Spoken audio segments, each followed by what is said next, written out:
I invite the member for Kelowna Lake Country to lead the House in prayer or reflection. As Canadians and British Columbians, we give thanks for the precious gifts of freedom and peace which we enjoy. As members of this Legislative Assembly, we rededicate ourselves to the values and traditions of parliamentary democracy as a means of serving our province and our country. Amen. Introduction by members. Minister for Energy and Mines. Thank you, Mr. Speaker. Joining us in the Members' Gallery this morning is Mr. Sebastian Messerschmidt, Consul General of the Netherlands in Vancouver. The Consul General is here on his first official visit. Later this morning, he will be meeting with the Minister of Jobs, Economic Recovery and Innovation, and this afternoon with the Premier, and then with you, Mr. Speaker. I will have the opportunity to meet with him today as well. Would the House please make him feel very welcome?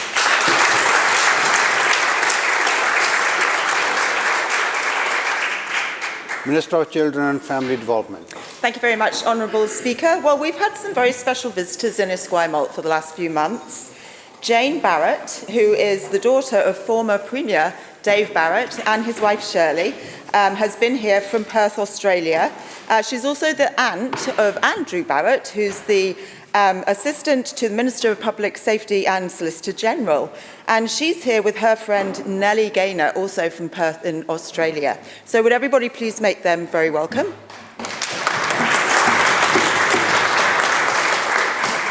We also have Atticus Kerr, who's 16, who's a student from Esquimalt High School, who's here to meet with the Minister of Transportation, who I think is also going to say a few words about what he's up to in Greater Victoria. Would you please make Atticus very welcome? Thank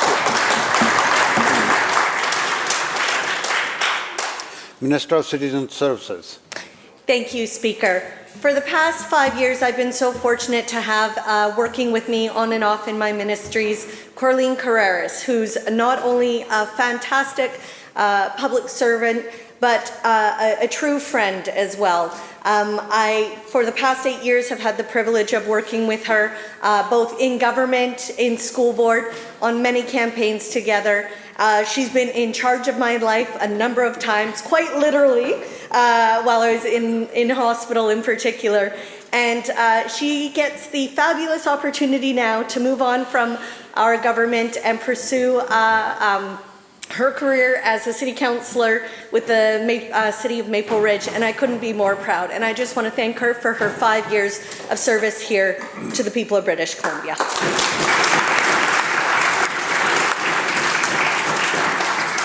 Minister of Transportation. Thank you very much, Mr. Speaker. And following on the Minister of Children and Family Development, I do indeed want to introduce Atticus Dashel Kerr, who's a grade 11 student who's here with his teacher and classmates from Esquimalt High School here today to observe question period and to be in the precinct.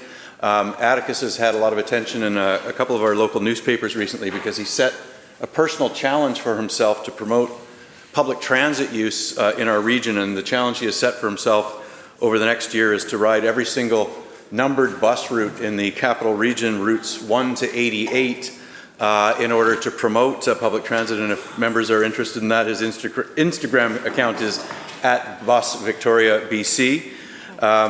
This young man is very bright. He went to school with my kids in elementary and middle school, and I think was the renowned chess champion in both of those institutions.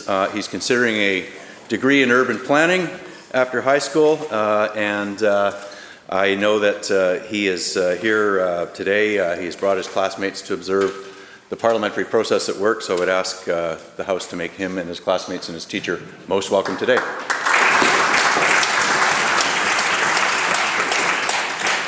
Member for Nelson Creston. Thank you very much, Speaker. I have two introductions that I would like to make today. The first one is a longtime family friend, a constituent, and a public service employee. Dave Hagee is here today joining us. Dave is one of the kindest people that I know, and he has a gentleness that is extremely endearing. And his wife, Annie, they have been incredibly supportive and kind to me over the years. Dave is in town because he is receiving a long service award.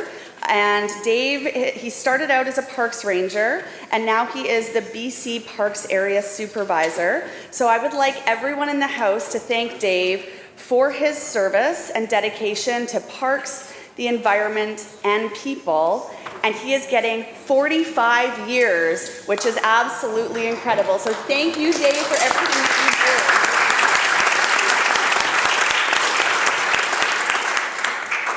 And for my next introduction, I would like to wish a very, very happy birthday to the Minister of Social Development and Poverty Reduction, who is a friend and a mentor, and happy birthday, Nick. Thank you. Hey, Nick.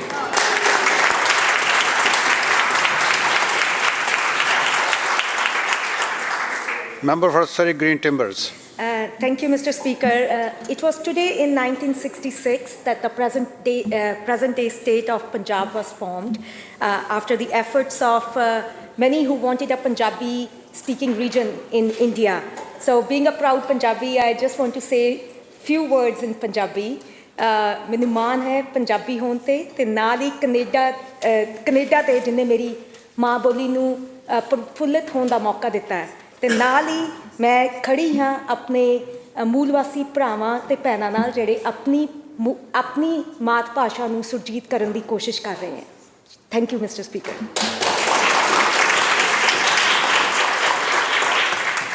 Member for Kamloops North Thompson. Thank you, Mr. Speaker. Today we have a few of my constituents in town for some meetings, and I would just hope the House make Alex, Pam, and their baby Monica very welcome. Pam is actually a psychiatric nurse that works on some of our street outreach nursing and is currently on maternity leave, so she does great important work within Kamloops, and will the House please make them welcome. Member for Surrey Guildford. Thank you, Honourable Speaker. All of us in this House are surrounded by staff who go out of their way to make our jobs easier to do every day. We're also supported, of course, in our constituencies by constituency assistants. My long-standing, some would say long-suffering constituency assistant is here in the House today, along with the constituency assistant for the member from Esquimalt, Metchosin. They are Nubwa Wadanafa and my constituency assistant, Amna Shah. Would the House join me, please, in making them welcome?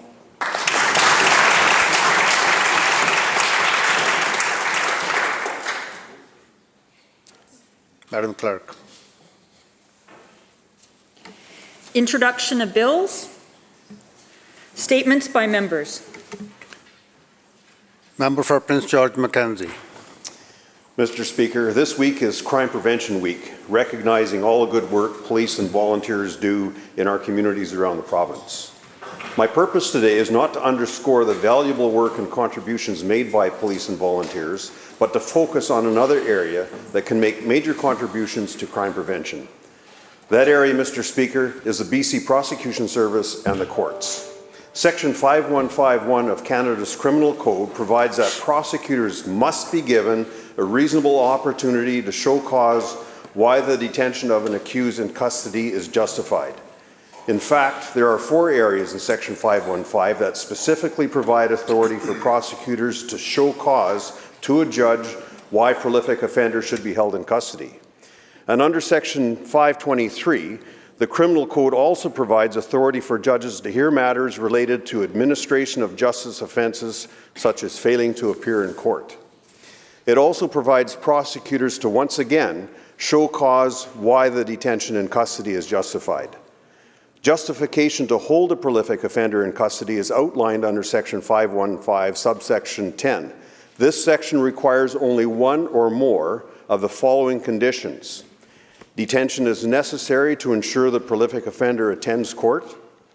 The detention is necessary for the protection or safety of the public, having regard to all the circumstances, including the likelihood of the prolific offender committing more criminal offences or interfere with the administration of justice. And the third condition states that the detention is necessary to maintain confidence in the administration of justice, having regard to all the circumstances, including the strength of the prosecution's case, the gravity of the offence, including whether a firearm was used or not, and the length of potential imprisonment upon conviction. Mr. Speaker, the most significant impact that can be made for crime prevention today is to keep prolific offenders in jail.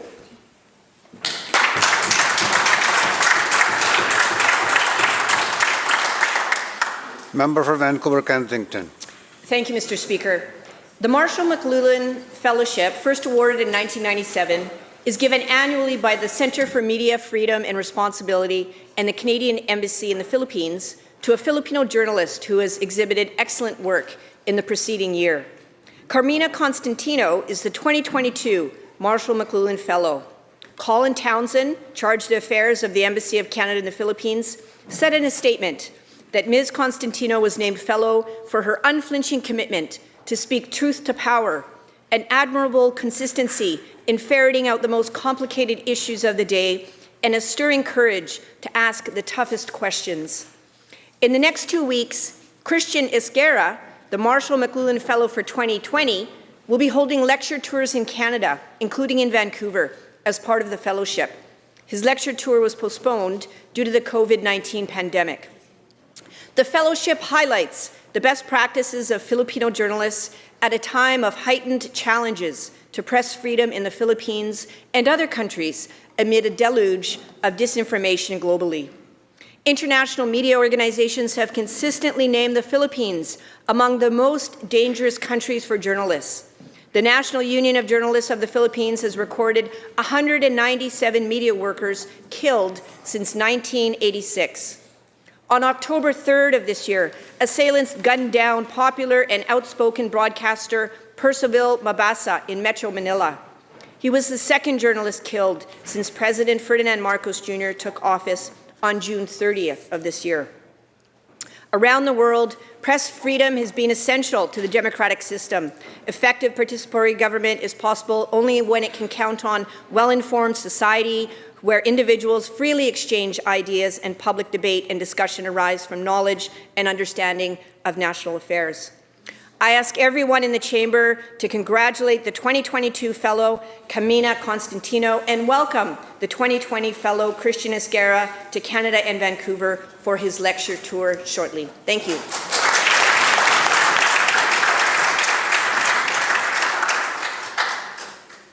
Member for West Vancouver Capilano. Thank you, Mr. Speaker. There are many ways to build a family. November is Adoption Awareness Month. It draws attention to the many children and teens who are waiting for permanent homes through adoption, guardianship, kinship placement, or another form of permanency. Mr. Speaker, at any time, there are over 1,000 or approximately 1,000 children in care in BC who are waiting to be adopted. Many of these children suffer from trauma, from neglect or abuse. Others have delayed development due to prenatal exposure to drugs or alcohol, and some are sibling groups who must be kept together. But all of these children need a permanent, loving, and secure home where they can be lifted up and meet their full potential. Children need lifelong relationships, not just those relationships that end at 19 years old. An adoptive parent or family needs to be ready to deal with supporting these special young people and their requirements. It takes time to build trust and create a sense of safety. There exist a number of adoption assistance programs for parents adopting from care that will help them navigate some of these unique challenges. Some are financial to address the specific needs of the child. Many are supportive in terms of counseling and assistance on how best to support your child. This is not a short-term commitment. This is a lifelong commitment and must be entered into with that understanding and with a desire and a commitment to build your family with the addition of one of these special children who can add so much richness to your life. Mr. Speaker, I encourage people to build their family through adoption, and I encourage them to consider one of the many young people in care. You can give a child the home and love they need, and you can celebrate another important new member of your family. Mr. Speaker, every single minute matters. Every single child matters, and every single childhood matters. Thank you.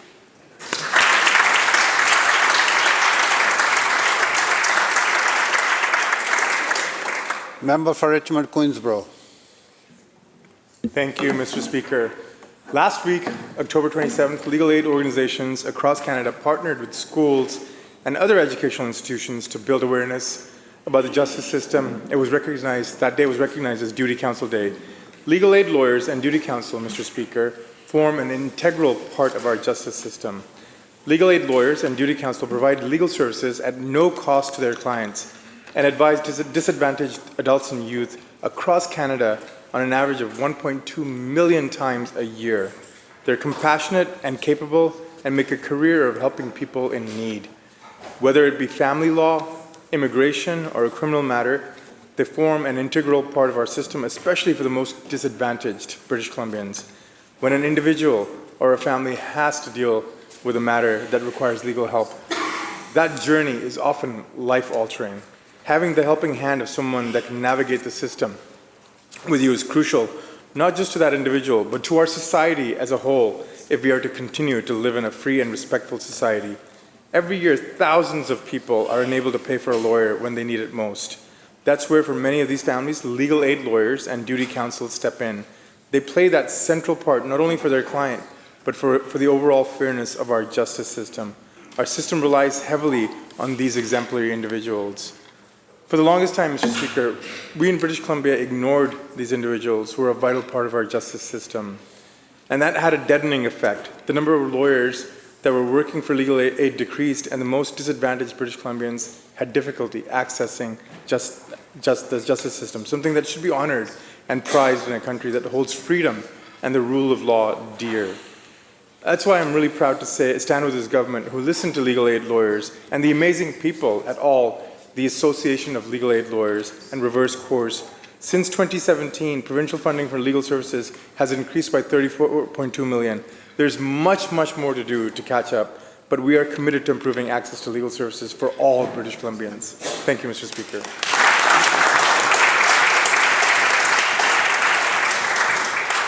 Member for Shuswap. Well, thank you very much, Honourable Speaker. When I woke this morning, I shaved, so I see a whole bunch of fresh shaven faces this morning as we start Movember, the Movember campaign. And I must say, Honourable Speaker, that is a magnificent mustache that you have today. So, Honourable Speaker, men's health is in crisis. Men are dying on average 5 years earlier than women, and for largely preventable reasons. Globally, testicular cancer is the most common cancer among young men, with men comprising also 3 out of every 4 suicides. Think about that. 3 out of every 4 suicides are men. And in addition to that, men also represent 80% of the opioid deaths in our province. So the need for increased awareness for men's mental health has never been greater. And this is why I'm extremely proud to rise in the House today to encourage everyone to participate in this year's Movember campaign as we mark the beginning of November today. This year's slogan is Rock a Mo for a Bro, and I hope you'll be bold enough to grow a mustache, and if you can, to please support the Movember campaign. Although Movember was initiated initially to bring awareness to testicular and prostate cancer, in recent years the Movember campaign has expanded to increase awareness of men's mental health and suicide prevention. Men are often expected to bottle up their emotions, to be strong, to act tough, to be manly. In the spirit of addressing these toxic societal expectations and supporting men's health, the Movember campaign advocates for increased awareness and support for men dealing with cancer, mental health complexities, and other preventable causes of harm. I'm proud to say that I've been part of the Movember campaign for over 15 years, and thanks to the help of my colleagues and staff, our BC Liberal team has raised over $100,000 for the Movember campaign.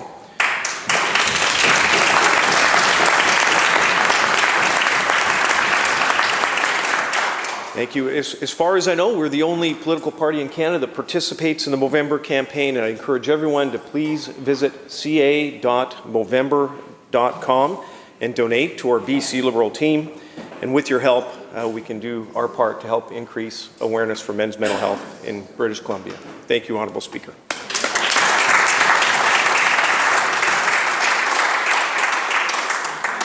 Member for Nelson Creston. Thank you, Speaker. I've had a few folks tell me recently that they have never been to the Kootenays, but they've always wanted to go. So I ask them, when you go to a new place, what do you like exploring? If you're a foodie, the Kootenays is for you. There are dozens of independently owned restaurants that specialize in everything from vegan delights to fancy wieners. Oh, and that's just on one block of one city. Red Light Ramen has cocktail creations that are ever evolving and seduce the senses. If you're more of a beer guy, you're in luck. We have so many microbreweries, and we are home to the Columbia Brewery. Why so many? Because of the pristine water flowing off the mountains. It's just so good. But I have to say, this summer, the raspberry sour from Wild North was a real thirst quencher. If you're the athletic type, we have hiking and biking trails that can keep you busy for days, and for some of us, a lifetime. Many people race to the trails after work. Head up to Caslow and hike the trails like Monica Meadows or Jumbo, which, thanks to our government and in partnership with the Tanaha, Katmuk is wild forever. And where else do you have the 10-centimeter rule, where the powder days become days off, if you want to keep your staff? If you want to try cat skiing, you're in luck. The Kootenays has been named the best cat skiing in the world, multiple times. And perhaps you're more into culture. We are abundant in visual artists, filmmakers, and we throw some of the best parties. From Tiny Lights in Weimar to the Caslow Jazz Fest, the Kootenays knows how to bring people together. Still want to know more? Check out Kootenay Mountain Culture magazine or listen to their podcast, From the Headwaters. Both have incredible content that takes a deep dive into Kootenay culture. No matter what you choose to do while you're in the Kootenays, lean into the unexpected and embrace Kootenay culture. Thank you, Speaker.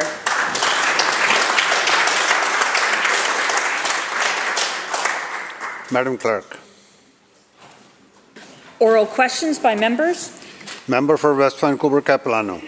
Mr. Speaker, the murder of Burnaby RCMP Constable Shaylin Yang was a call for action to deal with the massive gaps and missed opportunities in mental health and addiction in this province. 19 months ago, Burnaby RCMP begged this government to establish a mental health CAR program, an integrated crisis response pairing police officers with trained mental health nurses.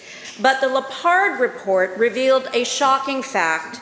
The NDP declined the City of Burnaby's funding requests for a mental health police car model. Quote, Fraser Health declined a proposal from Burnaby RCMP, even though the RCMP were prepared to allocate a full-time officer, a vehicle, and other equipment, end quote. To the Minister of Mental Health and Addictions, why did this NDP government decline the funding request to establish a safe and proven mental health police car program? Minister of Mental Health and Addictions. Thank you, Mr. Speaker. The tragic death of the RCMP constable in Burnaby on the front line, doing some of the most difficult work that we ask our frontline people, public servants across the province to do, is heartbreaking. It weighs heavily on all of us. We send our condolences, of course, to her family and friends. The intersection of mental health, substance use, and public safety is, of course, something that's preoccupying everybody on both sides of the House. That we have in multiple programs, pairing of enforcement and of healthcare is a really important evolution, and one that we're expressing through our programs in many ways. Also, again, important to assert that for the most part, people with untreated mental health and addictions are not themselves violent. And we don't want to contribute to stigma that prevents people from stepping up and asking for healthcare support.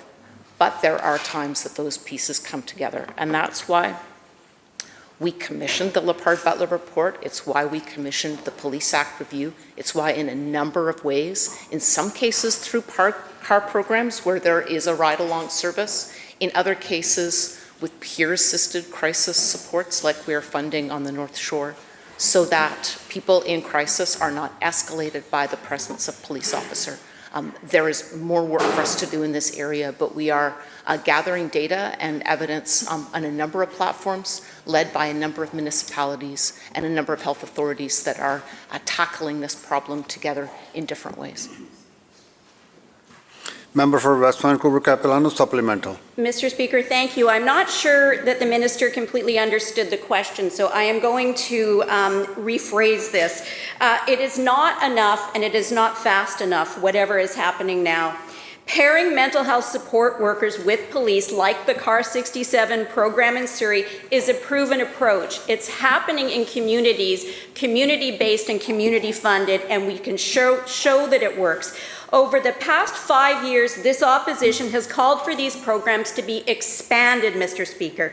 7 months ago, the All-Party Police Committee called for them to be expanded as well. And now government's own Lepard report calls it a proven approach blocked by the NDP. How many reports does this government need before they act? And I quote from the Lepard report again. They declined a proposal from Burnaby RCMP, and Fraser Health provided no explanation, end quote. So this NDP government has ignored every suggestion that we have made related to the crisis on our streets without explanation. So why has the NDP blocked integrated mental health teams? Minister. Thank you, Mr. Speaker. I don't agree at all with the member's characterization, and I'll go through a number of the programs where we are exactly tackling these problems with integrated police and mental health teams. And there is more to come and more to do. Vancouver Coastal Health has 3 CAR programs that are funded through the Health Authority: Vancouver, North Shore, Richmond. Fraser Health has CAR 67 in Surrey. Interior Health has Kamloops and Kelowna. Northern Health has Prince George, Fort St. John, Terrace. Island Health has an integrated mobile response team in Capital Region. In many of the programs where the previous government started them, and we have continued to expand them, ACT teams, there's a police liaison, so the crisis on the front lines, in the streets, often with people who are unhoused, has a direct link to police. And this is what we heard through the Police Act review and through Lepard Butler that are working well and we need to expand. And most encouragingly, and one that we have a lot of police support for, is instead of asking police to respond to mental health and crisis on the street calls, that like on North Shore with the peer-assisted crisis team, it is the peer worker team and the mental health worker team that respond, and if they need police backup, then they are called in. And we've got data on this from the first year. We're funding this in 2 more communities, and I hope we'll fund it in more. Member for Kamloops North Thompson. Thank you, Mr. Speaker. Well, the minister makes it sound like this government has expanded the CAR programs across this province, and they flat out have not. That is the core to the problem. Municipality after municipality has been asking for either expanded CAR services, or in the case of Burnaby, one to be started. And they repeatedly get told by this government, no. So for the minister to talk about expanding these programs just simply isn't happening under their watch. Full stop. The NDP, Mr. Speaker, have actually taken the word police out of police-assisted care teams.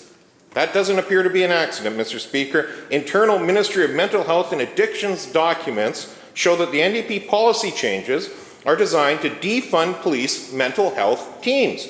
The policy document claims that, and I quote, police response can be re-traumatizing and can contribute to stigma, end quote. In light of all of the increased violence and mental health response teams are seeing on a day-to-day basis, this simply makes no sense. The NDP appear to be prioritizing their ideological opposition to police over police mental health teams that have proven to work and that communities desperately want expanded. When will this government stop asking for yet another report to verify what over the last 5 years has become very clear? Communities want these programs expanded.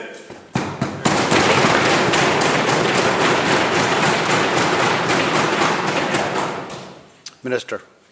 Mr. Speaker, again, I completely disagree with the member's characterization. And I know that the Minister of Public Safety will talk about all the ways we're expanding support for police. I've certainly seen it in my own community in Nanaimo. There's no question. There are times that a police response is needed, and that is why we support the people working on the front line in this way.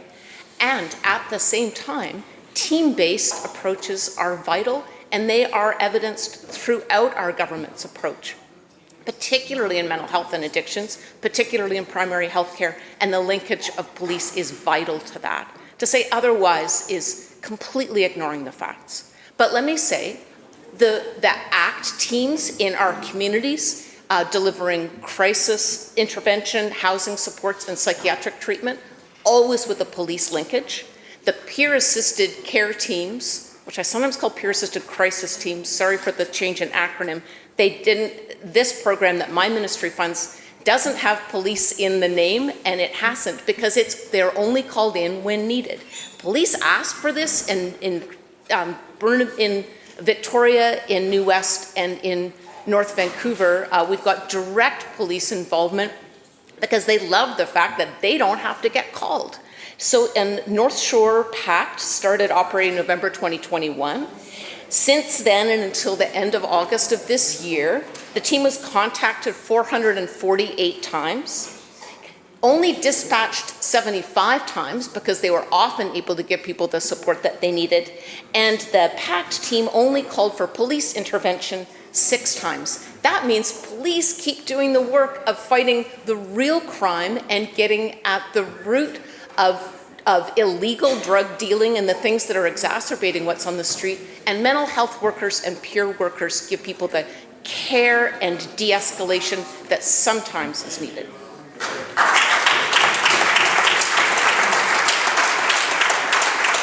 Member for Kamloops Northampton supplemental. Member. Thank you, Mr. Speaker. 5.5 years. 5.5 years the opposition has been calling for the expansion of these programs. 5.5 years mayors and councillors across this province have been calling for the expansion of these programs. The All-Party Police Committee called for the expansion of these programs 7 months ago. The Lepard report cited that these are police mental health units as a proven approach, and yet the Minister of Mental Health and Addictions continues to stand up and be in the way of these proven results. Kamloops has been trying for years to get their CAR 40 program expanded. I've asked the minister directly myself in estimates about that. Prince George has been asking. Surrey's been asking. Burnaby was flat out told no. Let that sink in for a second. Burnaby was flat out told no. So perhaps, given that Burnaby was directly asking for it, Burnaby was directly prepared to have the police resources and cars and equipment, all they needed was nursing help and support. Can the minister explain why this government rejected Burnaby's request for this specific program, despite all of the reports over the years that have said it's a program that works and should be supported and expanded?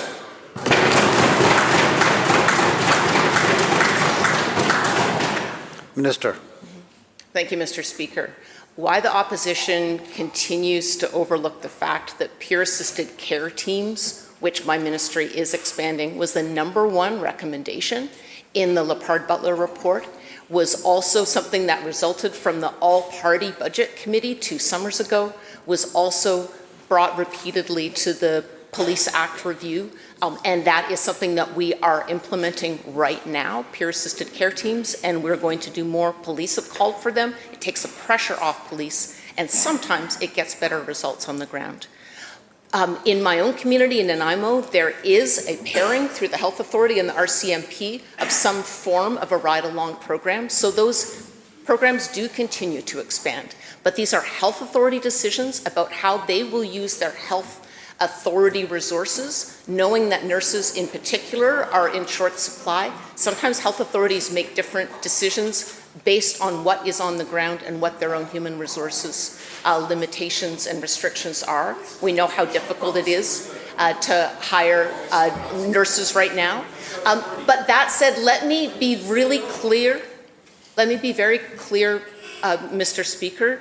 Our government continues to expand support for mental health and addictions. We continue to work very closely with police and with health authorities. I have never said no to Burnaby. Thank you for your heckling, member. I have never said no to Burnaby. I continue to meet. Members, let's hear the answer, please. Members. I continue to work with municipal leaders, health authorities, and police about the resources they need to keep people safe.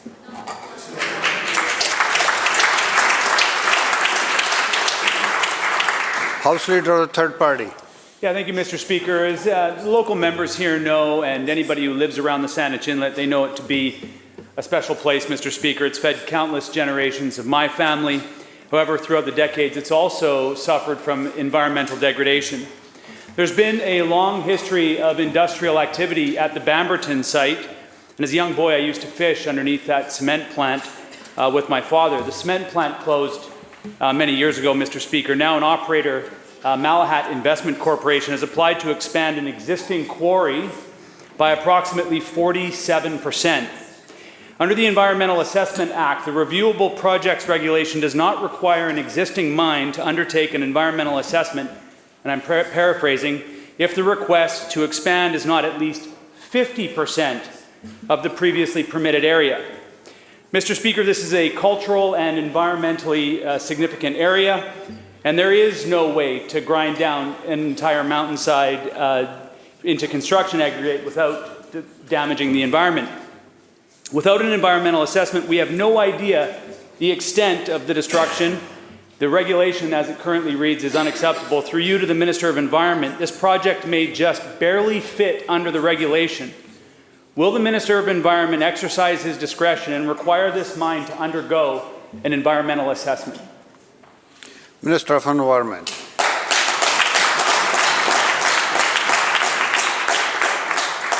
Thank you very much, Mr. Speaker. Thank you to the member for his question and for his concern. I'm aware of the situation. The member has correctly pointed out that the threshold in the reviewable project regulation is an expansion of area by 50%, and this project is 47%.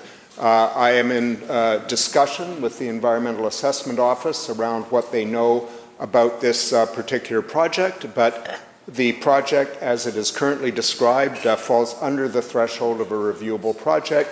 There has to be very sufficient reason to overrule the regulation as it stands. Member for supplemental. Excellent. And the minister knows, as is pointed out in court cases, that there is discretion that the minister could use to review a project. This project actually exposes an absurd loophole that exists in this regulation, Mr. Speaker. In 2019, a regulation was amended for new mines. A production capacity exceeding 75,000 tons per year now requires an environmental assessment. For context, the Bamberton application under consideration by the Ministry of Mines is to expand extraction to 479,000 tons. That's 6.5 times the volume the environmental assessment considers acceptable for a new project. If the operators apply every 5 years or so, like we've seen happening, to expand by slightly less than 50% of their current operation, they could literally grind down the entire side of the mountain without ever having to undertake an environmental assessment. When I asked the Mines Ministry if I was correct in this, they said it's up to the Ministry of the Environment. Ask the Minister. So, Mr. Speaker, to the Minister of Environment, will he require this application to have an environmental assessment at the Bamberton Quarry, and will he change the regulation to close this absurd loophole? Minister. Thank you very much, Honourable Speaker. The regulation itself is not currently under review, and I would point out to the member that whatever a threshold level exists, there will be project proposals that come close to it. And that in and of itself is not enough reason to change a regulation. As I said to the member, I'm aware of the proposed production expansion of this facility. I'm aware of how close it comes to the area expansion threshold. And the member should also be aware, the member's clearly aware that the minister has discretion to order an assessment. I've already expressed that there has to be good and sufficient reason to do that, and I am reviewing the facts of this case. But the member should also be aware that it is the role of the Chief Environmental Assessment Officer, as the statutory decision maker, to also look at these projects, and that official is doing her job, and it is not my job to presume that she is not doing her job. I am being briefed by her to find out what her considerations are, and we will proceed down the path of reviewing projects that come so close to the threshold that they need a good look. Member for Surrey South. Mr. Speaker, I just want to go back for a moment to the questions that my colleagues asked with regard to the expansion of the police and mental health outreach teams. So I just wanted on the record that it's clear that the minister believes that she knows better, believes that she knows better than 2 reports that were commissioned by the NDP, the Police Act Review Panel, the Lepard report. In fact, she feels that she knows better than police. She thinks that she knows better than mayors of communities. Even a former police officer in her own party, the member for Surrey Guildford, who was advocating for the expansion of these car ride-along programs that put mental health nurses, psychiatric nurses with access to critical information about mental health for people that we are dealing with in the community, but have the protection of police officers. Because we've seen recently how tragically these kinds of even wellness checks, even giving someone something in the community can go so terribly wrong, as we saw with Constable Yang. And this is why we need to have nurses, psychiatric nurses, riding along with police officers. So I'm sorry that the member seems to know better than the 2 reports that were issued by her own party recommending the expansion of these programs.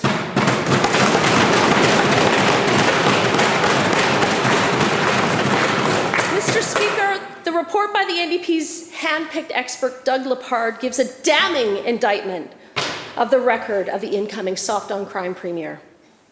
The incoming premier not only ran a catch-and-release justice system, but also failed to provide proper supports as the minister responsible for supportive housing. This is what the Lepard report says, and I quote, "Large number of formerly homeless people with high risks and high needs have been housed, some in former hotels, but with completely insufficient staff and support," end quote. When will the NDP fix the appalling record of the incoming soft-on-crime premier and deliver the mental health supports that people actually need?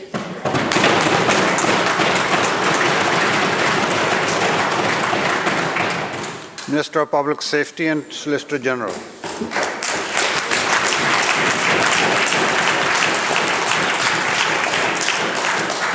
Thank you, Honourable Speaker, and I thank the member for her question. Though I must say right off the top, I do find it interesting that today she is praising the author of the report, Doug Lepard, whereas a week ago the BC Liberal opposition was criticising Doug Lepard as being just a deputy police chief, Honourable Speaker. And I think that's reflective of the approach that the opposition has taken. The reality is this, Honourable Speaker. We have been working very closely with local governments, with police agencies and with federal governments to ensure that we've got the tools, the programs and the laws in place to be able to deal with the challenges that we have been facing in this province, and in fact provinces right across the country have been facing when it comes to violent repeat offenders. It is not a question of saying, the minister knows better. We know that health experts are the ones who know what needs to be done. We know that police know what needs to be done. We know that communities know what needs to be done. And we also know that one size does not fit all, Honourable Speaker. That is why, Honourable Speaker, we have a range of tools and options that are available to and implemented for communities. They include car programs. They include peer-assisted care teams, which was, as the ministers pointed out, the #1 recommendation for changes to take place, and those are changes that are being put in place, Honourable Speaker. We are expanding resources. And we know what the record from the other side was when they sat on this side. It was to cut resources to programs exactly the kind...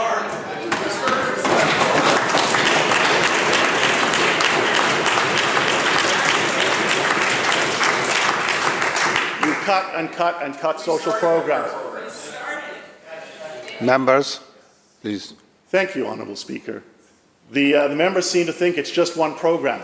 There are a whole range of programs, a whole range of tools that are required by police and communities, and this government is ensuring to work that those programs and those resources are in place right across the province.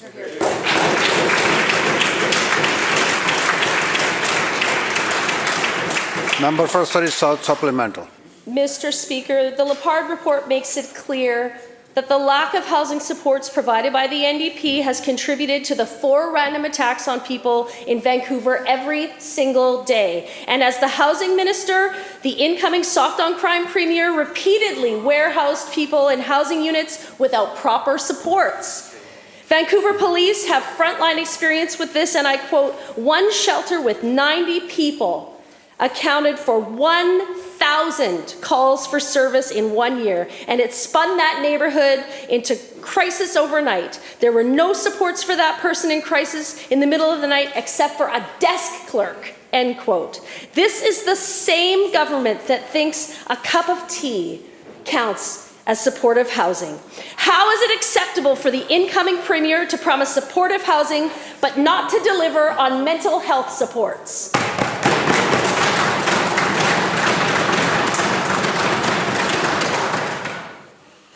Minister of Mental Health and Addictions. Thank you, Mr. Speaker. I'm pleased to have another opportunity to rise to say that the introduction to the member's first question is completely mischaracterization of everything that I said in the first half of question period.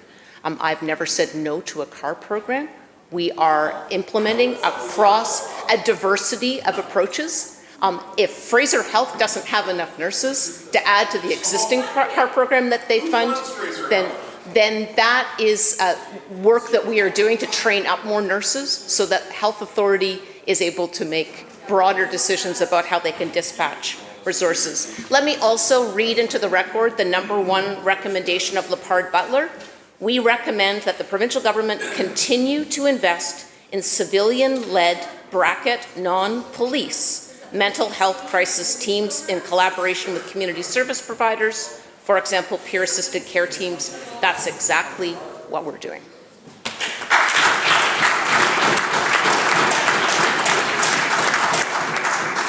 Member for Skeena. Mr. Speaker, this is typical. This government actually deflects and passes blame on to somebody else. Talking about health authorities in BC, you got to remember, these health authorities get their mandates from the government. They get their funding from the government. The orders come from government. So to say that somehow this is all health authority falls on their shoulders is false. Government's got to take responsibility.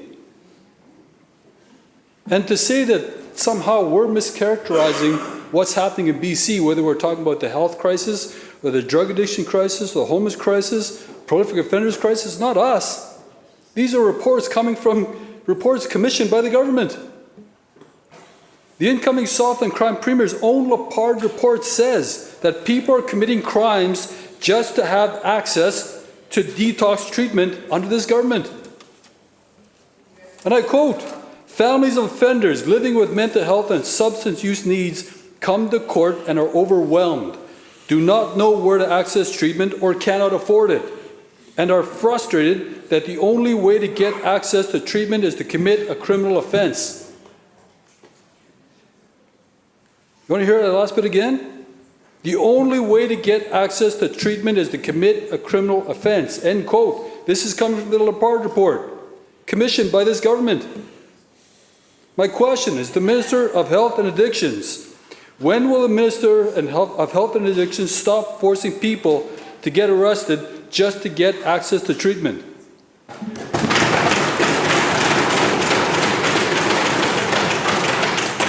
Minister of Mental Health and Addictions. Thank you, Mr. Speaker. The tragic loss of life across British Columbia because of the increasingly toxic drug supply is something that consumes our work every day. It directly informs what we hear from police, what we hear from court workers, what we hear from the First Nations Justice Council, what we hear from peers, people with lived experience, families that have lost loved ones. It informs everything we do. There was not a continuum of care in place when we formed government. That's why my ministry was created, to work with health authorities and every ministry to build up just the kind of supports that we continue to hear people need. Prescribed safe supply, opening hundreds of new addiction treatment beds, re-regulating the sector that the previous government deregulated, the treatment and recovery sector, going from one supervised consumption site in 2017 to now 40 plus, a great number of them.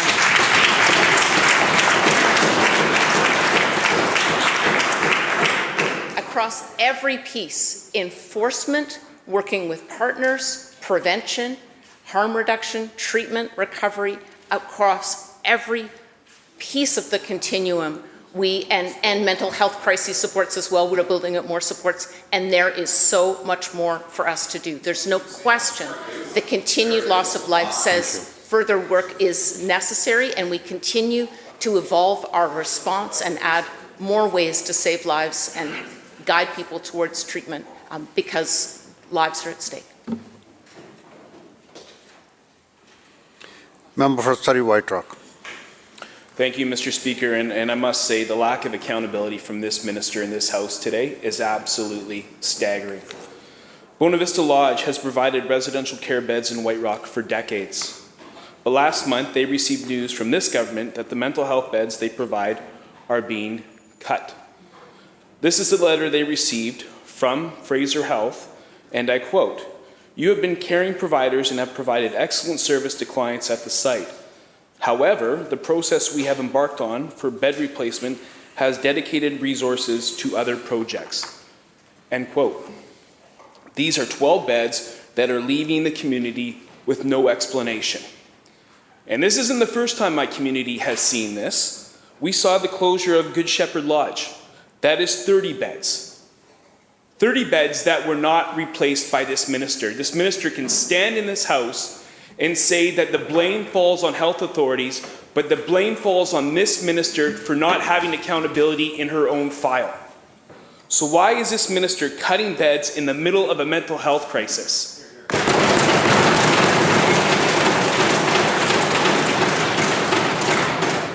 Minister. Mr. Speaker, I welcome the member letting me know any details about the facility that he describes. Members. No, please. I welcome the. Member, please. Member, you just asked the question. Let's hear the answer. Member, Minister. In every health authority, we have opened more addiction treatment and recovery beds, more mental health beds than there have ever been in the history of the province.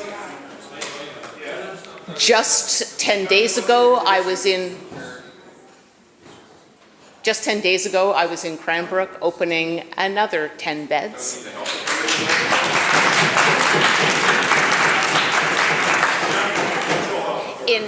In Chilliwack, in Coquitlam, in Northern Health, in Interior Health, in Kelowna, in Kamloops. Members,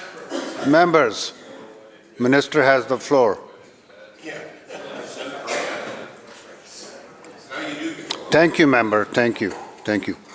Minister will continue. Through every health authority, with our $500 million investment in budget 2021, we are opening more treatment and recovery beds. I just got a another briefing yesterday about the new ones that are opening. Now, Member, let the minister finish, please.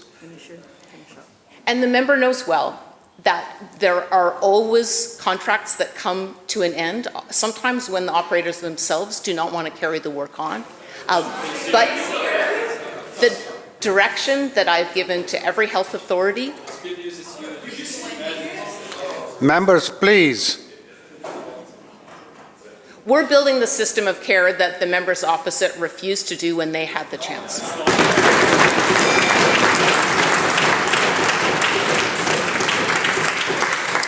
The bell ends the question period. Member for Vancouver Hastings. Mr. Speaker, I have the honor to present the report of the Select Standing Committee on Health for the third session of the 42nd Parliament, entitled Closing Gaps, Reducing Barriers, Expanding the Response to the Toxic Drug and Overdose Crisis. I move that the report be taken as read and received. Members, the question is the report be taken as read and received. All those in favor indicate aye. Aye. Opposed? Motion carried. Member. Mr. Speaker, I ask leave of the House to move a motion to adopt the report. Members, is leave granted? Aye. Please proceed. Thank you, Mr. Speaker. In moving adoption of this report, I would like to make some brief comments. As the House knows, the drug toxicity and overdose crisis remains a health emergency in BC, with nearly 6 people dying every day. This staggering loss gave urgency to our committee's work. The grief and loss of this crisis also permeated every meeting of this committee. I know it was carried by each of us personally and by all of the presenters. Over the course of 6 months, this committee met over 35 times, listened to 118 presenters, and reviewed 800 public submissions. We heard from as many British Columbians as we could, including people who use drugs and their loved ones, international experts, policymakers, researchers, and those working on the front lines of this crisis. In total, nearly 1,000 organizations and individuals shared their stories and perspectives with the committee. The toxic drug supply knows no borders and is hitting communities around the world. We focused on finding solutions for BC to stem the tide. One presenter called this a wicked problem, one with terrible outcomes, multiple causes, and multiple solutions. When solutions are developed and administered tirelessly by frontline workers, the problem shifts, in this case with an even more increasing toxic supply. It was clear to the committee that treatment and recovery, harm reduction, including safer supply, enforcement, and prevention are all key parts of the solution. In this report, where there was progress and investment, we acknowledge that progress. The bulk of our committee's recommendations aim to address the remaining gaps and barriers we learned about, to ensure that all British Columbians can access high-quality treatment and care when they need it. What we heard is that some British Columbians are not able to access life-saving supports and services. Sometimes this is because there are gaps in services that mean they don't exist in their community or don't fit their needs. Other times it's because there are barriers that exist, whether this is the arduous requirements for receiving medication, wait lists for entering treatment programs, or spaces that are not welcoming to people. This committee also discussed several principles that members felt must underpin the government's ongoing response to this crisis. This included urgency, ensuring equitable life-saving services on all parts of the province, offering a multitude of substance use care to meet people where they're at, rather than a one-size-fits-all solution. Building opportunities for connection through ensuring every touch point with government services by individuals at risk connects them with community networks, resources, and supports. Ensuring there are evidence-based standards and oversight for service providers, including people who use drugs, and designing policies and programs that will affect their health and safety. It is our belief that moving out of this public health emergency will require not just policymakers and key investments, but all British Columbians, to put aside any preconceived notions about this crisis and fundamentally to address our society's deeply held stigma towards people who use drugs. It is clear that we need to work collectively to find and focus on solutions that will save lives and help people achieve wellness. It is our hope that this committee's report and its recommendations is a step in this direction. Each committee member comes from different parts of BC, has different political affiliations and lived experience, yet we all came together to build consensus and meet at our places of agreement. Ultimately, the work of this committee was an act of solidarity with all British Columbians impacted by this crisis. I'd like to thank all committee members for their commitment and contributions to a robust debate throughout this process. In particular, I'd like to recognize the Deputy Chair, the member for Prince George Valemount, for her support and assistance.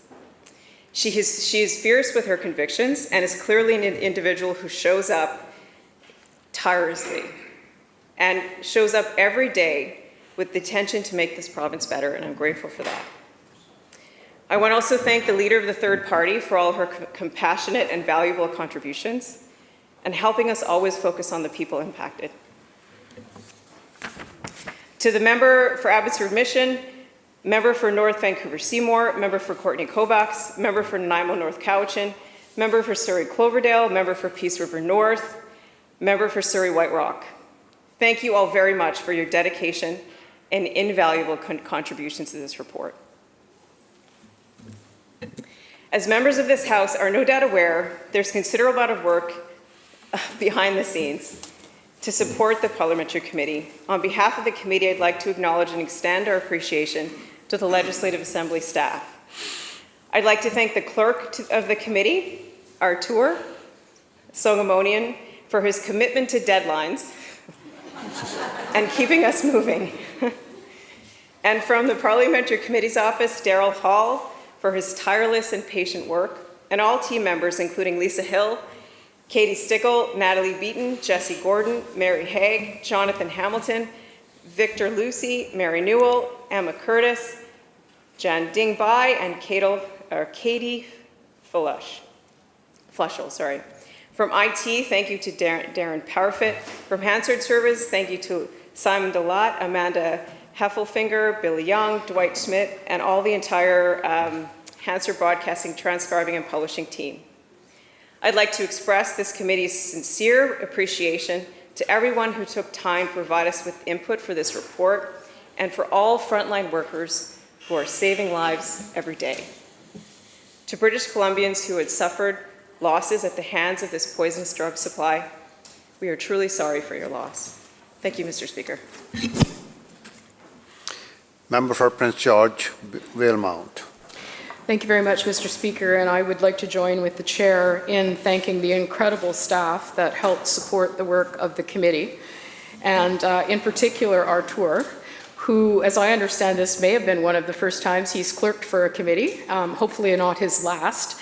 He certainly kept us on time and was a very, very important part of the work that we did, so we're very grateful for that.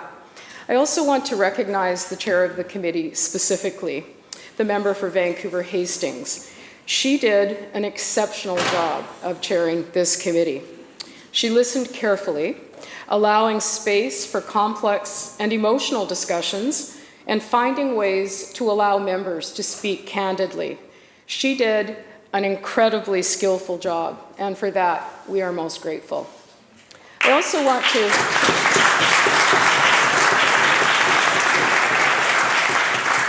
also want to recognize the leader of the third party, always present, always passionate, and never afraid to remind us of the important work that needed to be done. I want her to know that we appreciate that she did her homework and contributed in many important ways. As we table this report today, I think back over the months of work that was done. We heard in person, as our chair noted, from hundreds of people and received feedback from over 800 groups or individuals.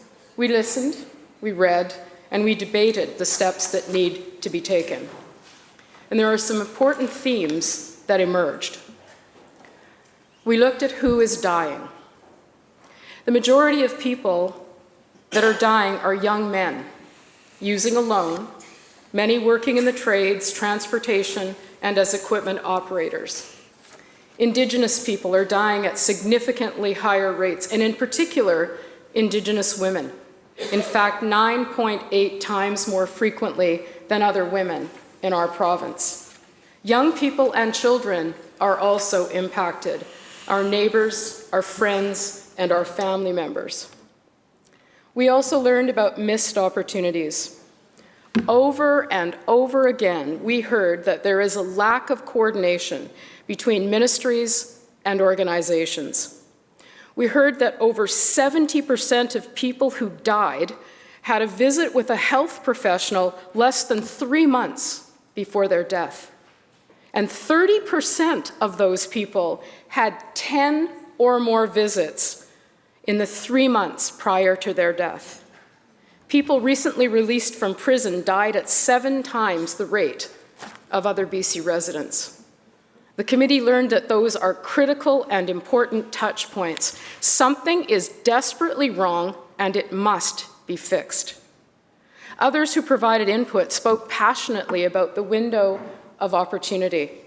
That moment when people courageously asked for help. And what did we learn?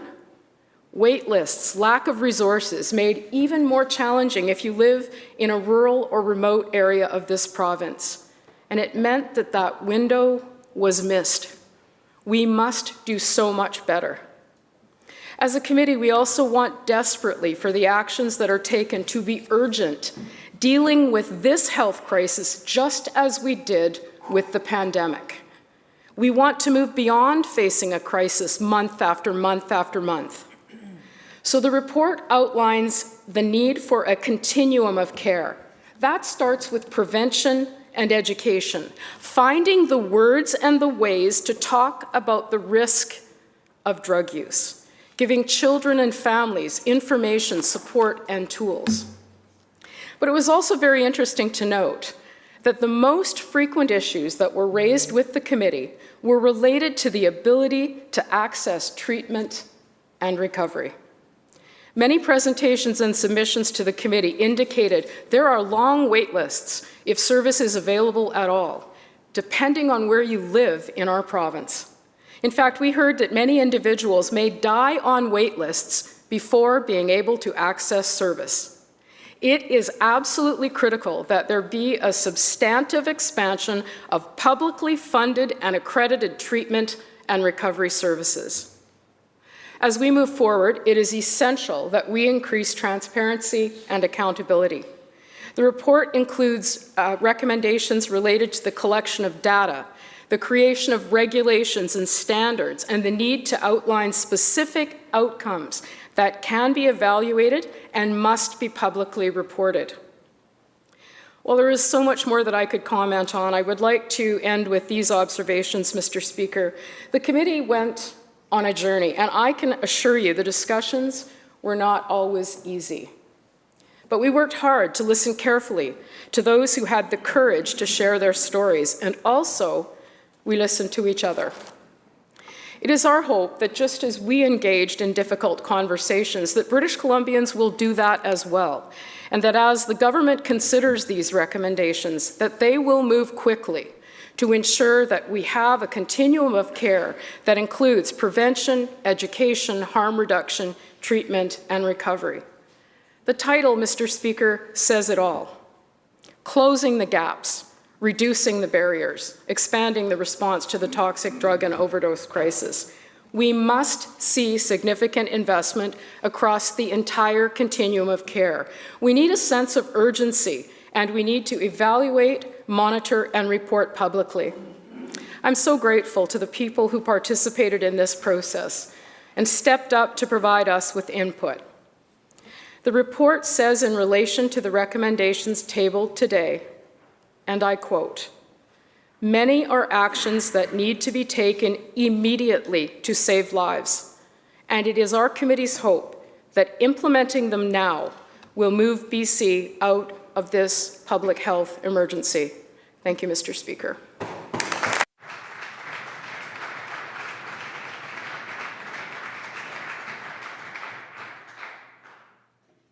Leader of the third party.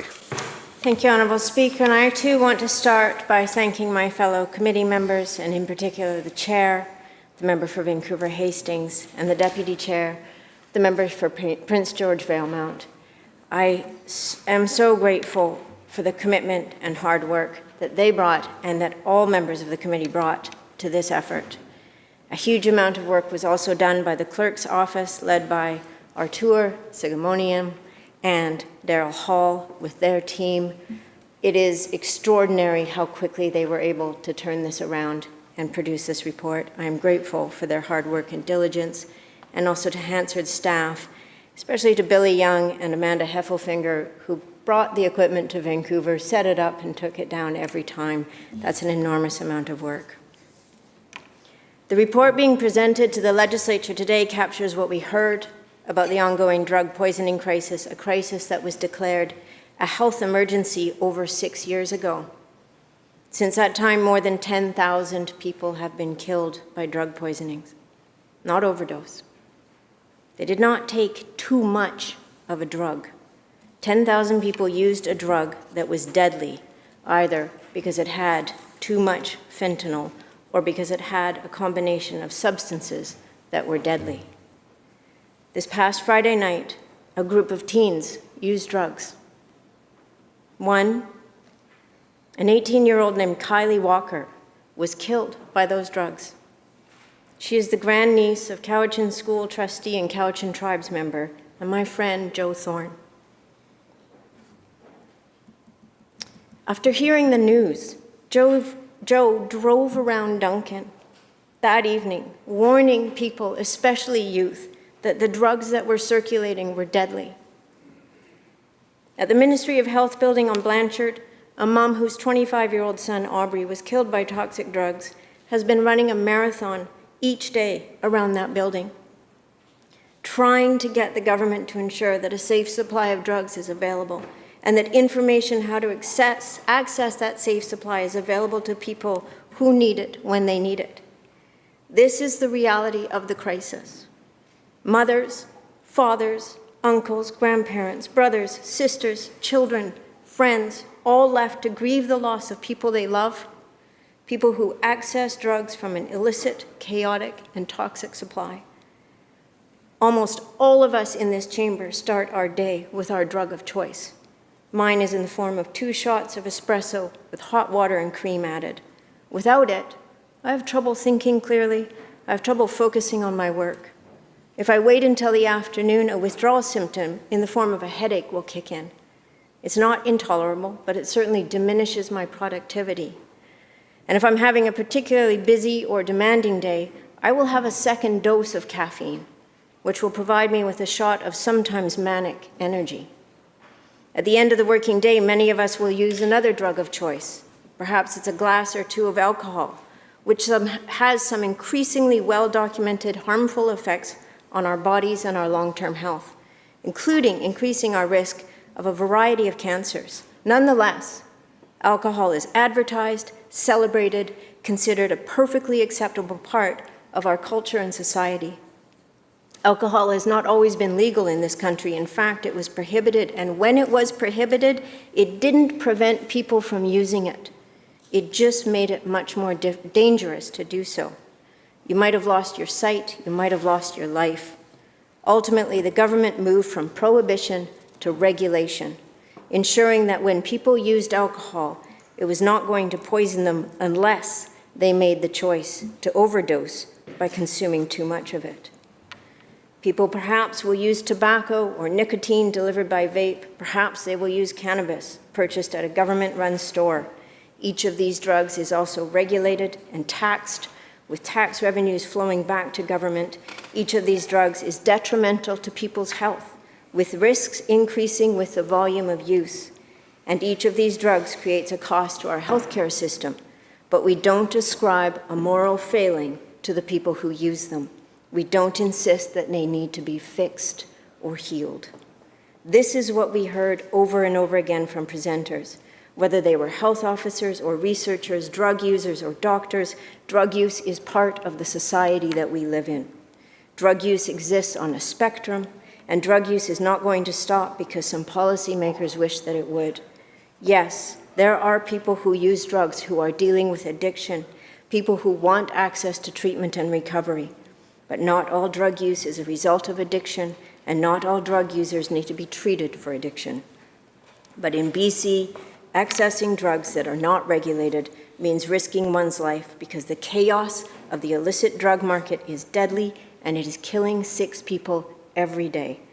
Some of those people may use drugs every day, some may use on weekends or as infrequently as once a year, and some may be trying drugs for the first time in their lives.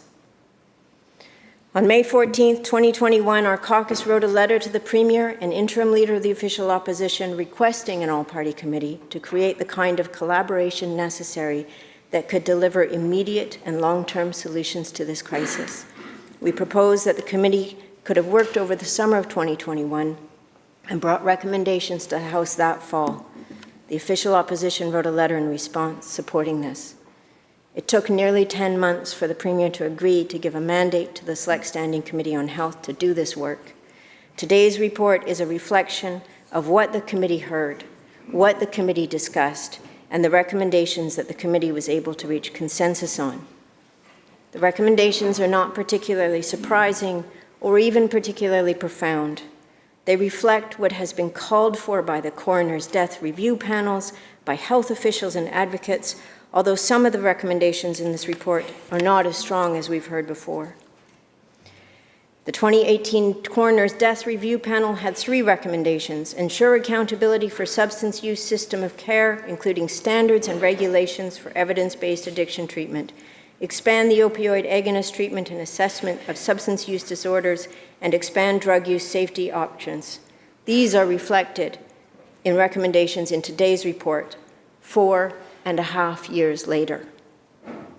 In March of this year, 7 months ago, another coroner's death panel released another report on illicit drug toxicity deaths. In that report, the recommendations were ensure a safer drug supply to those at risk of dying from the toxic illicit drug supply, develop a 30, 60, 90-day illicit drug toxicity action plan with ongoing monitoring, and establish an evidence-based continuum of care. Today's report also recommends there be an evidence-based continuum of care and recommends that government fund measures to ensure a prescribed safer supply of substances is available in all areas of the province. In these reports, people tend to read the executive summary and the recommendations. I urge people to focus on the what we heard sections. It is in these parts of the reports that you will see the reality of this crisis reflected. We heard over and over again that there are misconceptions about who is impacted. Among the people most impacted are young men, people working in trades, transport, equipment operators, Indigenous people, and in particular Indigenous women, and that substance use for them is driven by ongoing colonialism, racism, and intergenerational trauma. We heard that mental health supports are lacking and underfunded. We heard that drug use is polarizing and political sensitivity has inhibited governments from taking bold action. We heard that overdose prevention sites and drug checking are critical to preventing deaths, but many communities don't have them.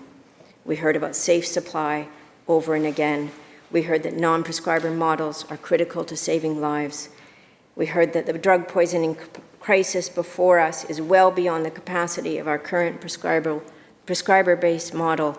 We heard from the BC Association of Chiefs of Police to expand access to low-barrier safe supply. Did our recommendations fully reflect all that we heard? No, they didn't. But some of the recommendations that I think merit particular attention include reiterating the need for a review of the Mental Health Act and incorporating mental health into our healthcare system. We also need to recognize that as government, ensuring that people have their basic needs met has to be a priority. People need housing, they need access to healthy food, they need connection and community, they need reliable health care, they need access to lifelong education and learning. I will end with an excerpt from Gabor Mate's new book, The Myth of Normal. Quote, "Addictions represent, in their onset, the defenses of an organism against suffering that it does not know how to endure. In other words, we are looking at a natural response to unnatural circumstances, an attempt to soothe the pain of injuries incurred in childhood and stresses sustained in adulthood." Today's report is important. and it documents the input that this committee heard from a wide range of people and experts and people who use drugs. It is yet another call to action, one of many since this health emergency was declared. That action should be rooted in making our province, our society, one that creates healthier conditions for all children and adults. It is now up to government, as it has always been up to government, to take action. This will take courage and political will, and I hope to see both of these in the days and weeks to come. Thank you.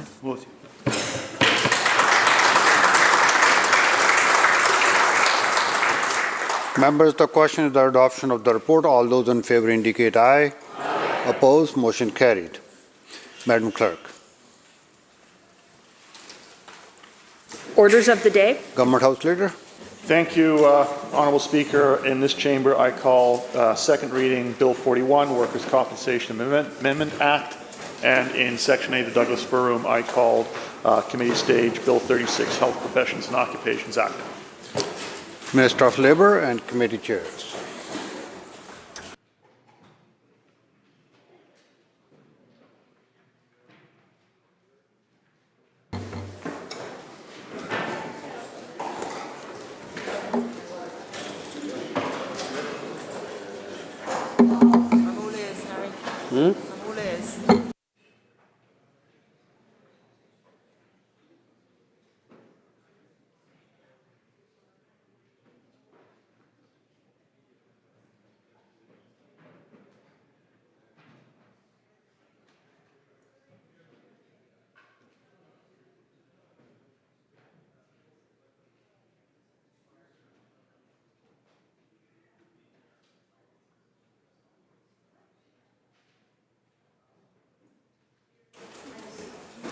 Recognizing the Minister of Labour. Thank you, Madam Speaker. I move that Bill 41 be read a second time now. Madam Speaker, it is a continuing priority for this government to ensure that work is undertaken to further enhance the workers' compensation system in British Columbia and ensure it is clearly focused on providing the necessary support for injured workers and their families. The bill makes important improvements to British Columbia's workers' compensation system that will support government's priorities for the system. There are three main support systems that we are trying to improve here. First, enhance worker and employers' confidence in the system. Ensure fair compensation for injured workers and surviving dependents, and have a worker-centric focus that also considers employers' interests. These amendments act upon the recommendations from several expert reports received by government since 2017. This work has included focused consultation to ensure employers, workers, and other stakeholders all have a voice in building a more balanced workers' compensation system. Madam Speaker, this House has often heard me say that it is critical that every worker who goes to work in the morning comes home safe and healthy at the end of their shift. Anything less is not acceptable to me, not acceptable to their families, certainly not acceptable to that worker. Whether those injuries be in form of an obvious or immediate physical injury, exposure to hazardous and dangerous materials at the workplace that result in serious illness and death, or injuries that are psychological in nature by being exposed to traumatic events in the course of undertaking workplace duties. However, Madam Speaker, such unacceptable injuries do happen. Workers in British Columbia do sometimes suffer a workplace injury or even a tragic fatality. And it is essential that the workers' compensation system be there for these workers and their families. This means that the system must not only provide appropriate compensation and support services, but that these critical supports be provided in a timely, effective, efficient, and professional manners. It is also vital that both workers and employers have full confidence and trust in all elements of the system. It is not good enough, Madam Speaker, that the system is effective and fine-tuned, but the perception and reality that all parties are being treated fairly and with the fullest respect and consideration and in a timely way is also the most important. It is with these key foundations in mind that I'm pleased to speak on systemic improvement that Bill 41 brings out. Madam Speaker, before I address each of these improvements in some detail, I will first outline the actions that this government has taken since 2017 to bring about substantive changes to British Columbia's workers' compensation system. 2018, this government passed Bill 9, the Workers' Compensation Amendment Act 2018, which added a presumption for first responders who experience trauma as a result of their work and which result in a diagnosed mental health injury or mental disorder. The amendment included authority to add other occupations by regulations. Effective April 2019, government amended the mental disorder presumption regulation to ensure that the nurses, emergency dispatchers, and publicly funded healthcare assistants are provided the mental disorder presumption for work-related trauma. In 2019, the government passed Bill 18, the Workers' Compensation Amendment Act 2019, which expanded the definition of firefighters who are eligible for these three workers' compensation presumptions currently available to firefighters. That is the presumption for certain cancers, for heart disease and heart injury, and for mental health disorders. Related to this, since 2017, government has added a number of cancers to the firefighters' occupational disease regulation to ensure that those diseases are also covered by the cancer presumption for firefighters.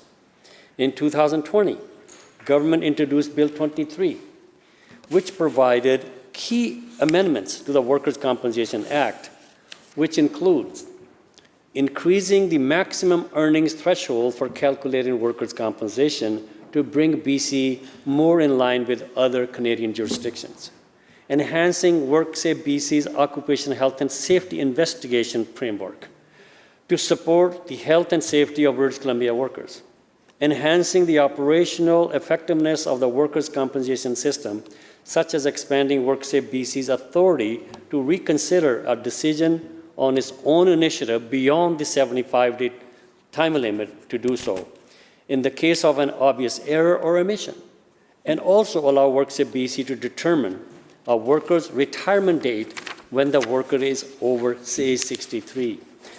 Madam Speaker, I just want to touch on that. The current system that was brought in by the previous government, even if you are age 30, very early age, you are just a few years at a workplace, and you suffered a permanent disability and you are awarded a disability pension. It was determined at that time, whether you are age 25 or age 30, that you will be retiring at age 65. And worker has no way to prove that no, they actually would be working beyond age 65.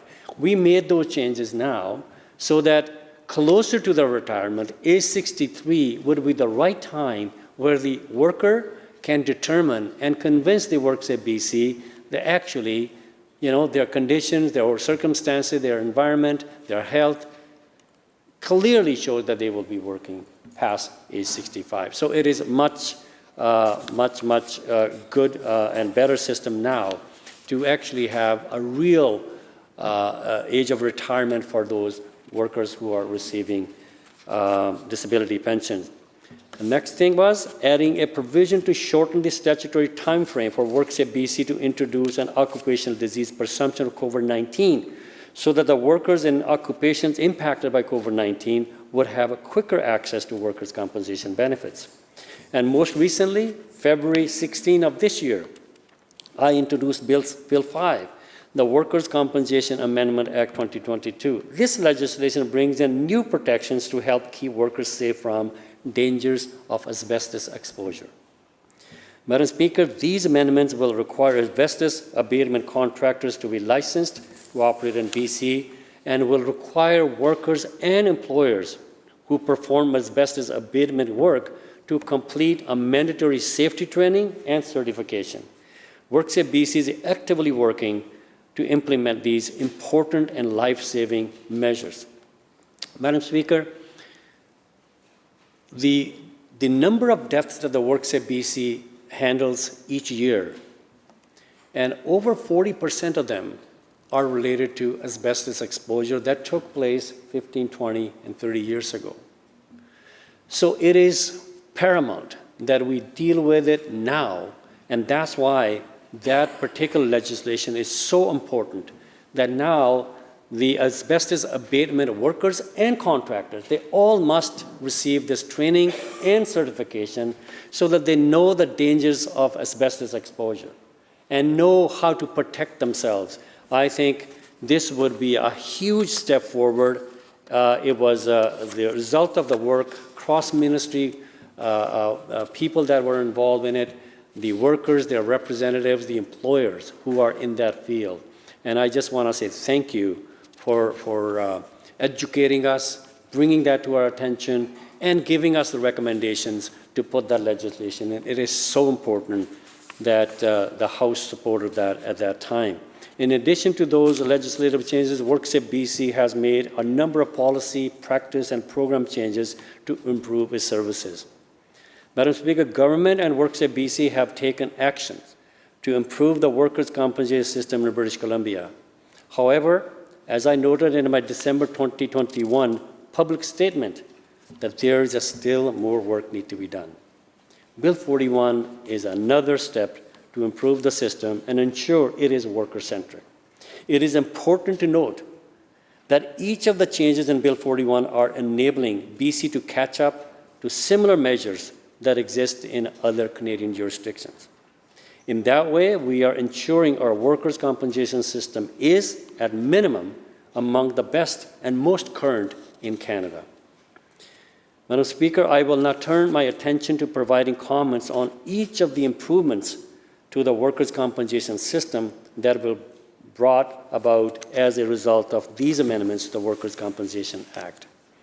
I'd like to begin by addressing a key amendment that will significantly improve the fairness of annual inflation adjustment to compensation benefits provided to injured workers and surviving dependents. Madam Speaker, British Columbians are concerned about the inflationary pressures they are facing in their daily lives. Whether it be the cost of groceries, gasoline, day-to-day essentials, or other purchases, whether they be workers, students, retirees, or businesses and employers, everyone is feeling the stress of rising prices. I would suggest, Madam Speaker, that these measures, these pressures are especially felt by people on fixed income or benefits such as those provided to injured workers who rely on workers' compensation system. The problem is that although some British Columbians have such benefits and payment regularly adjusted for inflation, injured workers and survivors in BC have been placed at a distinct and pressing disadvantage in keeping up with the rising prices.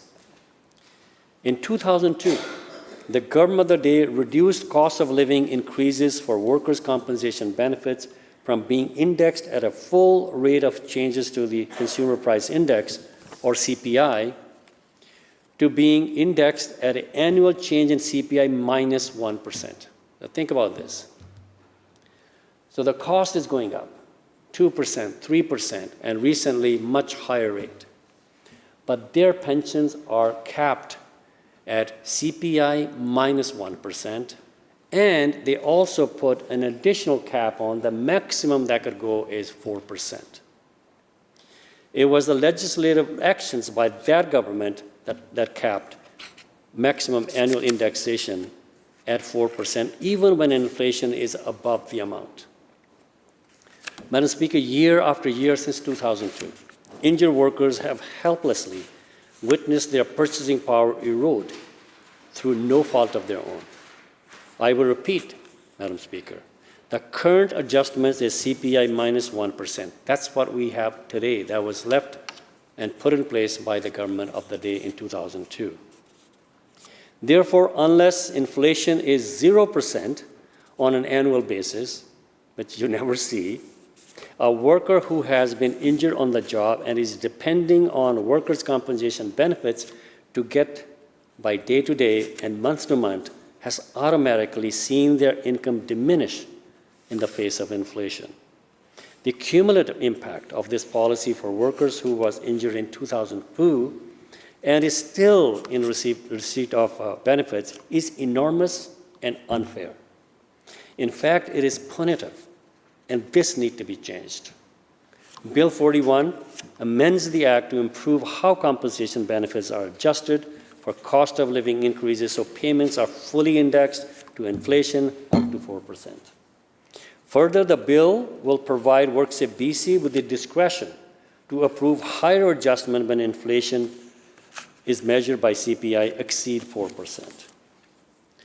This amendment will ensure that the cost of living increases better support the long-term financial well-being of injured workers and their families in the future. At the same time, Madam Speaker, giving WorkSafe BC the discretion to exceed the 4% cap in years of higher inflation provides a measure of financial protection for the accident fund and employers' premiums while allowing higher inflation adjustment when the system can afford it. It also points out that most other Canadian jurisdictions provide for full cost of living indexing for compensation benefits. Only Alberta and Nova Scotia make a reduction from a full rate of CPI, and both deduct 0.5 of a percentage point, not a 1% that British Columbia currently has. So I will now turn to the House attention to the next key improvement. These amendments bring about providing for a legal duty for employer to return injured workers to work. Currently, British Columbia, again, is the only jurisdiction in Canada to not provide clear and legislative requirements in its workers' compensation legislation for the duty to accommodate injured workers and an obligation to return such workers back into the workplace. It is time, Madam Speaker, for British Columbia to catch up. It is time for British Columbia injured workers to be and enjoy the benefits that all other workers all across Canada enjoy. Madam Speaker, requiring employers and workers to cooperate with each other and with WorkSafe BC to return a worker to their pre-injury employment, or where it is not possible, to other suitable work, support a more effective and fair system in this province. Moreover, better return to work outcome for workers also support more productive workplaces. Madam Speaker, also, it is the right thing to do. When a worker goes to work, it's a workers and employers working together that run that factory or that operation. It's together they are making workplaces safer. It is joint responsibility to make sure when the worker is injured at workplace. As for the great compromise of 1917, that the worker who injured at workplace is looked after, is supported to medical support, and returned to their pre-injury job where there is a possibility. That is a minimum requirement we should all have. That was the compromise that was made at that time. So we want to bring it back to make sure the workers enjoy the same rights as all other workers all across the country. Also, it's important, although the duty to accommodate a person with a disability is required under BC human rights legislation, expert reviews have emphasized the importance of codifying a reemployment and duty to accommodate principles into Workers' Compensation Act to make clear the exact natures of the obligations upon whom they fall and the consequences of non-compliance. These amendments also provide that the employers with fewer than 20 workers will be provided an exemption from the duty to accommodate provisions. This provision aligned with Janet Patterson's recommendation that this provision be provided in alignment with Ontario. Larger employers are better able and equipped to provide staffing options and workplace duty allocations to accommodate injured worker back into work environment, as opposed to smaller work sites that may not provide that flexibility. Madam Speaker, there must be consequences for employers who fail to comply with these important provisions. Bill 41 provides that the WorkSafe BC may, at its discretion, impose an administrative penalty on an employer who has failed to comply with the duty to cooperate and the duty to maintain employment. These amendments will provide WorkSafe BC with the discretion to determine the penalty to be applied and specifies that the WorkSafe BC must notify the employer in the appropriate manner. I would like to provide comments on another amendments that provide a fundamental improvement to the workers' compensation system here in BC, an improvement that perhaps many of those listening to my comments think already exist. They take it for granted, but they do not exist. I'm referring to the amendment that addresses the unethical and, to be frank, despicable practice of claim suppression. Claim suppression occurs when an employer acts to discourage a worker from filing a workers' compensation claim, or to punish them for doing so through dismissal, discipline, or other retaliatory actions. It happens. I've seen it happen. And many people probably have come to your offices and they have told those MLA offices it is happening. That is wrong. It is the responsibility of the employer to make sure the health and safety of the worker is maintained and enhanced. It is their responsibility that when the injury or illness at workplace occur, to report to workers' compensation, not to discourage workers from filing a claim, not to punish workers when they are exercising the legal right that they have and that they are exercising that legal right. Madam Speaker, British Columbia's workers' compensation system provides no-fault compensation benefit for worker-related injuries, diseases, mental health disorders, and fatalities.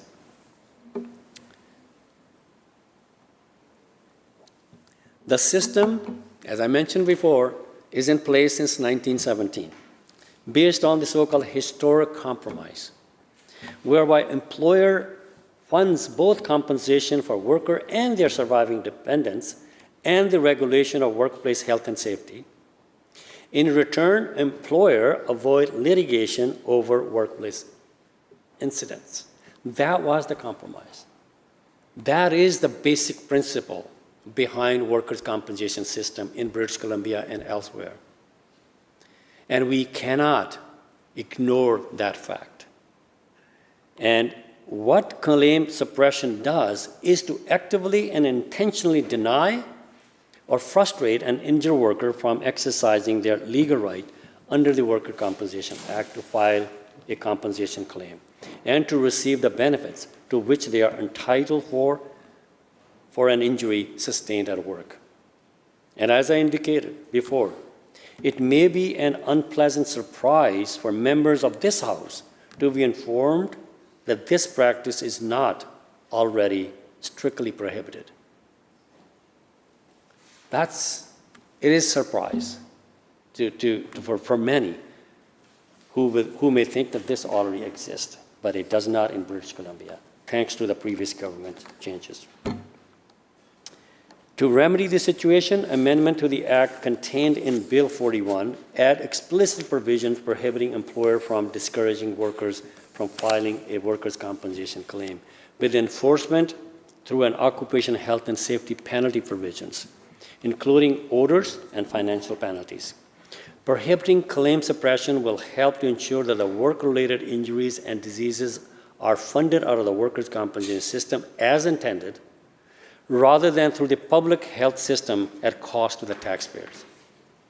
And that is because injured workers will still need medical attention and treatment. The taxpayer should not be paying for this for injuries sustained at work. Otherwise, what is the worker compensation system for? That's a basic fundamental. You're injured at work, you're looked after through the workers' compensation system, not the public health system. So we're putting an end to that. It is again important to note that the actions that other Canadian jurisdictions have taken to address claim suppression, Manitoba, Ontario, Quebec, Nova Scotia, New Brunswick, PEI, and the Yukon all have legislative provisions explicitly prohibiting claim suppression. So while we are catching up with other jurisdictions, it is important to note that the new provisions will mirror the provisions that are already in the Act that prohibit an employer from retaliating against a worker for reporting an injury or raising a health and safety concern. Madam Speaker, next to improvements I would like to address concerns a fundamental overarching issue: confidence. Confidence. Is there confidence? Means that the confidence in there being fair processes and fair treatment at Workplace BC, or Works at BC. Confidence in the medical decisions concerning a worker's physical or psychological condition, and confidence in the workers' compensation system as a whole. With this bill, another improvement will be to establish a Fair Practices Commissioner whose office will be established in a way that will enhance its independence from the rest of Works at BC.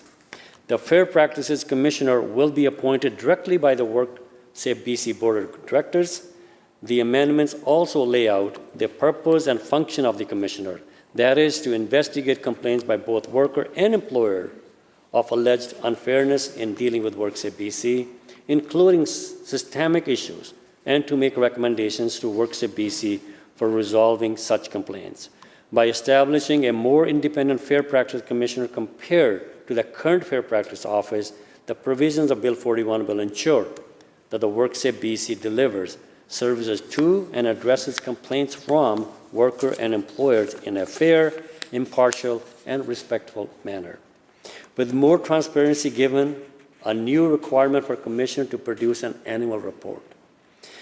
The second amendment that is directly related to confidence, certainly, and even peace of mind, Madam Speaker, is the issue of independent medical opinions. The provisions in Bill 41 will allow worker or employer-initiated independent medical opinions to be requested as part of an appeal to the External Workers' Compensation Appeal Tribunal. Such a request will be permitted after the avenues to address medical disputes at the Works at BC and its internal review divisions have been pursued. The provisions will increase both worker and employer confidence in the appeal system when the worker's medical condition is at issue. The worker or employer will be able to request that the tribunal retain an independent health professional. This health professional will provide additional advice and assistance on the medical issue, which the tribunal will consider when deciding the appeal. Several Canadian jurisdictions already provide workers or employers with the right to request an independent medical opinion. Saskatchewan, workers have the right. In Ontario and Quebec, employers have the right. While in Manitoba, both worker and employer have the right to request an independent medical opinion. I would like to comment also on an amendment that will provide a financial benefit to certain injured workers. Madam Speaker, currently, interest on delayed compensation must be paid only in a very limited and narrow circumstances. The proposed amendments to the Act will add an additional broader requirement for interest to be paid on compensation owed as a result of Works at BC's Review Division or Workers' Compensation Appeal Tribunal decision, and where the worker has been entitled to that compensation for 180 or more days. Madam Speaker, this improvement is about providing interest payment to injured workers who have gone without financial support to which they were entitled to. This is both an important fairness and accountability measure. It is important to note that in this instance as well, British Columbia is currently not in alignment with several other Canadian jurisdictions.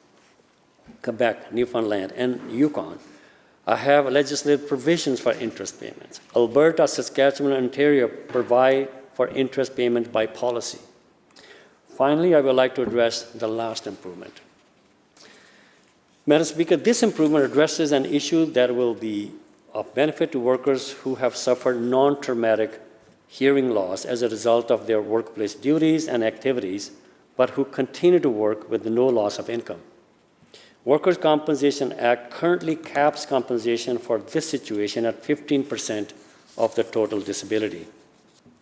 The proposed amendments will allow WorkSafe BC to increase the cap for non-traumatic hearing loss without the need for further legislative changes. Especially, this amendment will remove the 15% cap from the provisions of the Workers' Compensation Act and provide the authority to WorkSafe BC to determine the cap by regulation. It is important to point out that every other jurisdiction in Canada compensates non-traumatic hearing loss at greater than 15% of total disability. British Columbia is clearly behind in this respect, and this situation needs to be addressed by way of these amendments. This government is committed to a sustainable workers' compensation system with affordable and stable premium paid by the employer that places injured workers at the center. I can assure all employers throughout the British Columbia that government recognizes the importance of WorkSafe BC Accident Fund that is healthy and sustainable. The important changes introduced today will not lead to an increase in WorkSafe BC's 2023 base premium rate, which was confirmed last week at 1.55%, unchanged since 2018. For 2024-2025, these amendments and the impact on the premiums, the board will consider a number of factors and determine those premiums in the coming years. Changes over the longer term will be determined by many factors, including provincial injury rates, return to work performances, claim cost, and investment performances. WorkSafe BC's board of directors consider all these factors when they set premiums going forward. That's what they will be doing in going forward in the coming years. And it is important to note that the WorkSafe BC Accident Fund is already being used to discount premium rates below the cost of rate. And this has been happening for a number of years since the fund's return to excess surplus position. The surplus in the fund is a buffer to the volatility of the current and future market swings, and it will help moderate any impact to rates as a result of these amendments. In closing, Madam Speaker, I would like to take the opportunity to acknowledge everyone who has contributed either directly or indirectly to these improvements to the workers' compensation system. I offer my thanks to all of the reviewers who have used their knowledge and expertise to review various aspects of the system and issue their reports. Paul Petrie, Lisa Health, Terry Bozier, Jeff Barr, Janet Patterson, and thank you for your insight and work on these important issues. I would like to thank all the decision makers and staff at WorkSafe BC and Workers' Compensation Appeal Tribunal for their continuing work and dedication toward realizing the core mandate of the workers' compensation system every day, whether it be compensation, occupational health and safety, health safety prevention issues, vocational rehabilitation, or appeal adjudication. I say thank you. I also wish to acknowledge the work ahead for both WorkSafe BC and the Tribunal to fully implement the changes in this bill. It is also important for me to express my appreciation to all the workers and the employer group and the individuals who have brought forth their perspective and comments. Again, thank you for your input and advice. Lastly, Mr. Speaker, I would like to personally thank all of the injured workers and their families and loved ones who have personally contacted me, the Premier, other ministers, MLAs on both sides of the legislature and other levels of government to detail their personal experiences and challenges. Mr. Speaker, many of these people have brought forward to me specific suggestions on how the workers' compensation system should be improved. Key examples are issues being addressed in Bill 41 around cost of living adjustment, interest payments, safe and timely return of injured workers to work, an effective and fair practices process, independent medical opinions, and claim suppression. When I have relied to these concerns, workers and their families, I have told them that I would certainly take their suggestions into consideration when government is in a position to amend the Worker Compensation Act. Mr. Speaker, for some of those concerns, that day has not arrived, but the changes we're proposing in Bill 41. At the same time, this does not mean that our work is done.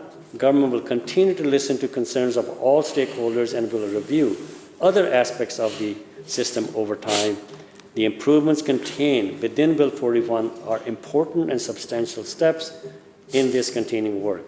And with that, I ask all members in this Legislative Assembly to join with me and this government and support these important legislative improvements. And I look forward, Mr. Speaker, to the debate on this bill. Thank you very much. With that, I conclude my comments.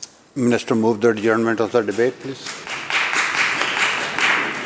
Thank you, Mr. Speaker. I move adjournment of the debate.